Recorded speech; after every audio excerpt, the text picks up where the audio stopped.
Aman toh? Jelas oh. Anu ya siran kok orang. Apa sih lengak-lengok?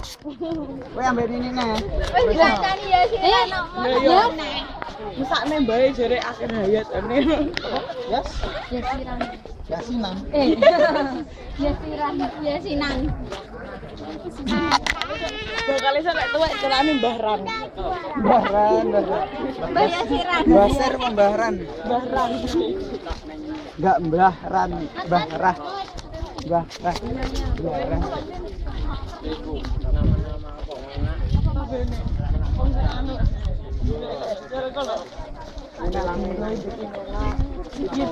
Kowe ojo merasa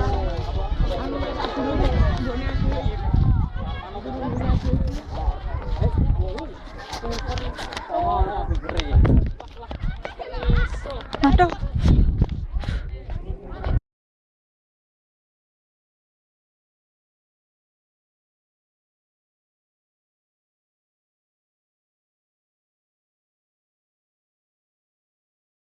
Kabupaten Mojokerto.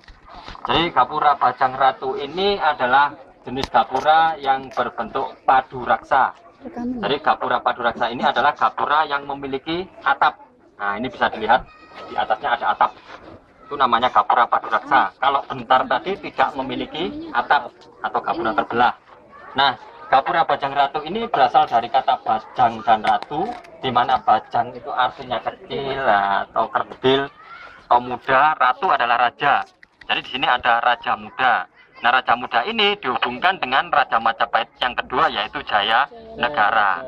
Nah, jadi gapura Bajang Ratu ini fungsinya yang pertama adalah sebagai pintu masuk menuju bangunan suci karena berupa gapura. Kemudian yang kedua, ini adalah untuk memperingati wafatnya Raja Jaya Negara yang wafat tahun 1328 Masehi. Kemudian yang ketiga, fungsinya adalah untuk upacara serada. Upacara serada ini adalah upacara 12 tahun setelah wafatnya sang raja. Nah, gapura Bajang Ratu ini orientasinya menghadap utara selatan. Ya. Nah, gapura ini juga adalah jenis gapura yang memiliki sayap.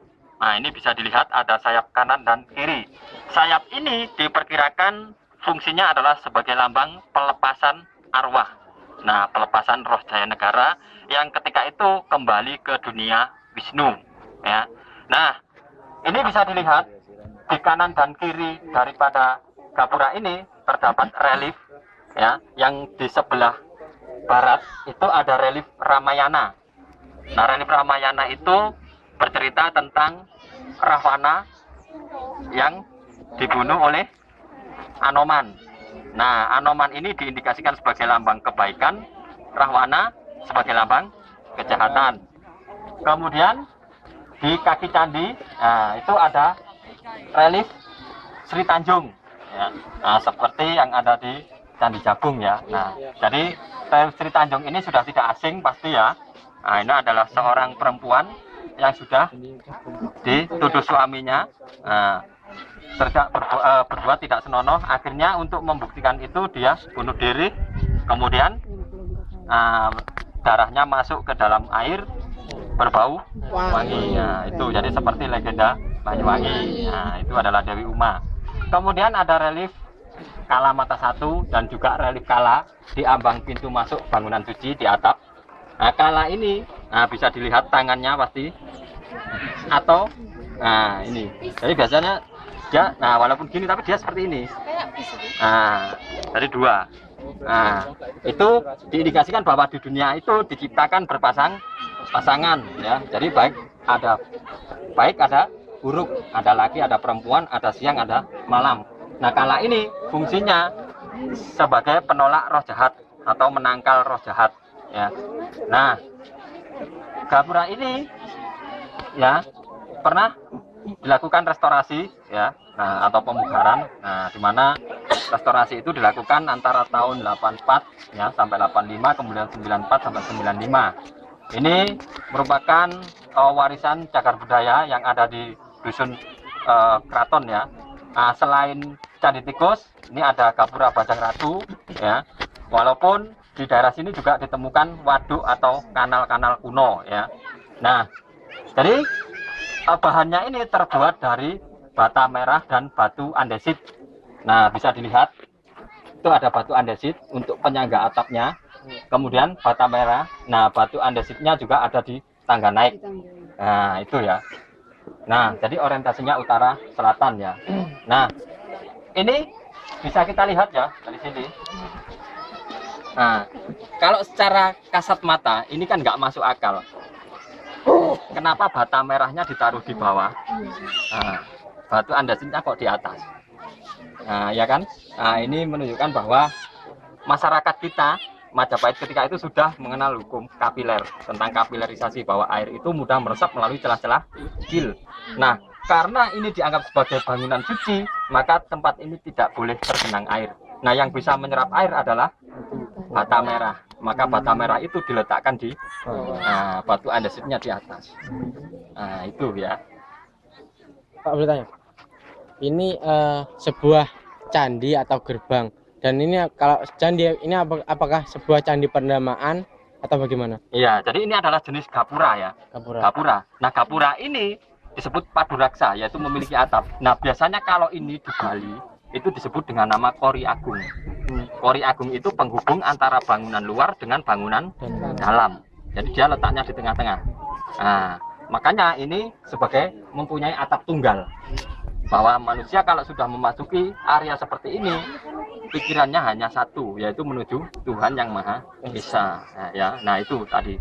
Makanya di sini konteks percandian di Jawa Timur itu kalau tangganya 7, tingkatan atas pasti 3. Kalau atapnya 7, tangganya pasti 3. Kenapa seperti itu? Karena 7 tambah 3 berapa? 1 tambah 0? 1. Satunya ke sana. Nah, kalau nggak percaya samen ke ini apa? Di Penanggungan itu, di lereng Penanggungan ada candi apa itu? Itu atapnya 7, tangganya cuma 3. Jadi percandian di Indonesia, di Jawa Timur khususnya itu pasti seperti itu kebanyakan.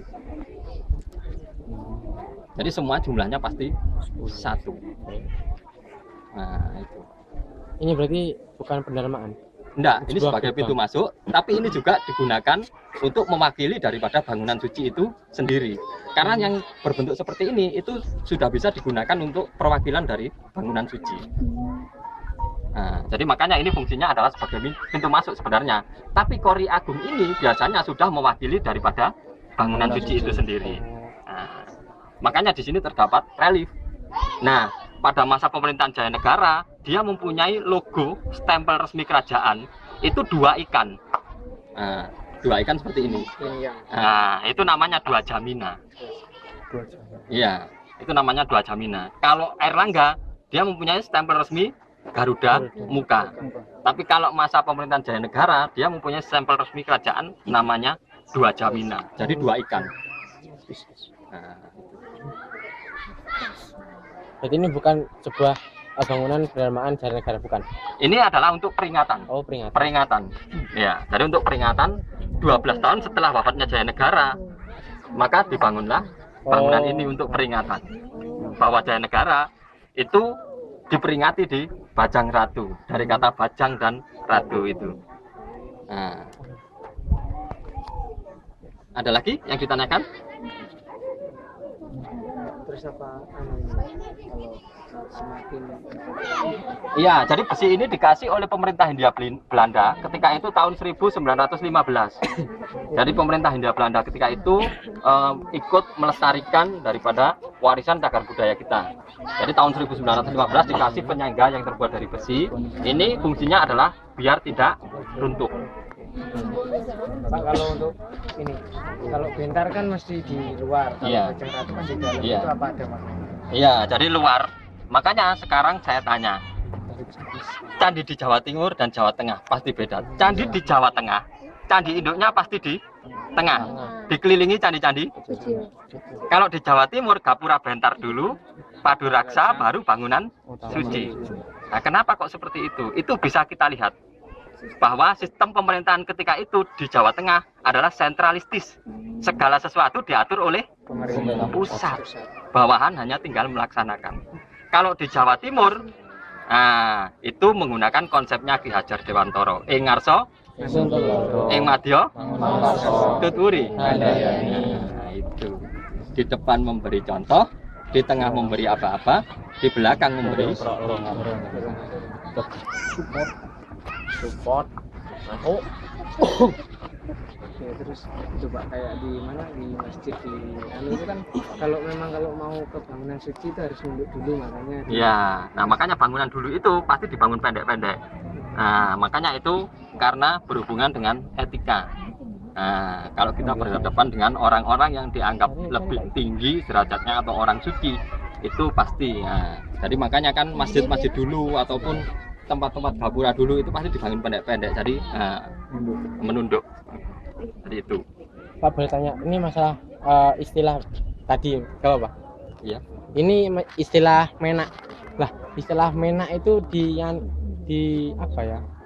Seperti babat seperti ini tidak ada. Seperti menak koncar sama menak jinggo. Oh iya. Itu apa?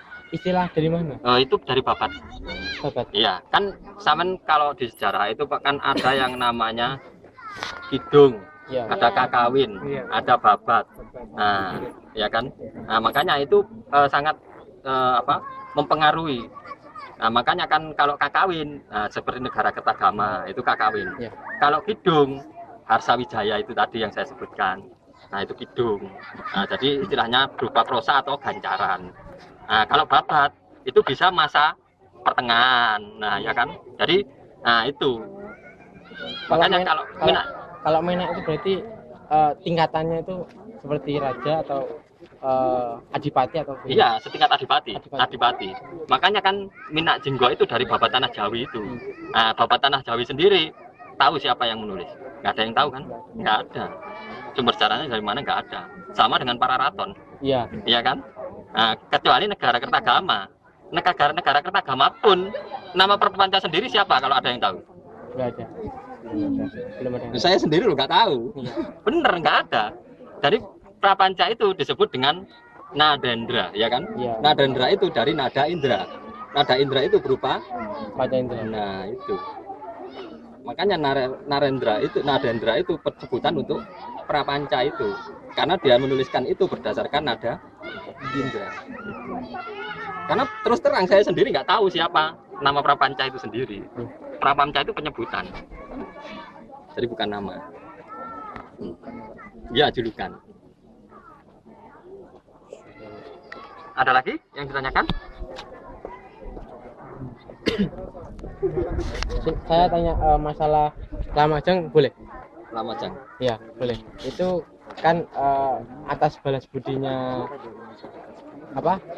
Balas budinya Wiraraja kan Arjuna memberikan separuh wilayah kuasanya kepada Wiraraja. Ya. Dibangun di wilayah Kutorenon. Lah, itu setelah bangun berdiri besar itu saya kurang memahami ya. Saat keruntuhan Lamajang ini kan diserang lagi oleh Majapahit. Itu benar kan? Iya. Itu dalam prasasti awal. Prasasti kalau nggak salah itu di prasasti Gunung Buta itu menyebutkan bahwa Nambi itu putra dari Arya Wiraraja, ya kan? Iya. Tetapi dalam prasasti Waringin Pitu sudah tidak ada lagi nama Arya Wiraraja. Itu disebutkan bahwa Nambi itu ke Lamajang menjenguk ayahnya yang sakit bernama Pranaraja. Nah, sekarang pertanyaan saya hanya satu, apakah Arya Wiraraja dan Pranaraja ini tokoh yang sama ataukah tokoh yang berbeda? Nah, ini karena dalam prasasti beda loh itu. Benar itu, dalam prasasti Gunung Buta itu masih menyebutkan Arya Wiraraja. Tapi di prasasti Waringin Pitu itu menyebutkan Pranaraja. Nah, ini makanya ketika Nambi ke sana itu dianggap sudah menghimpun kekuatan. Ya. Akhirnya diserang oleh Majapahit di daerah Kutorenon itu. Nah, itu sebenarnya tidak akan diambil oleh Arya Wiraraja kalau enggak siapa? Raja Majapahit Jayanegara ketika itu atau Raden Wijaya ketika itu menghukum yang ada di Tuban itu siapa? Ronggalawe.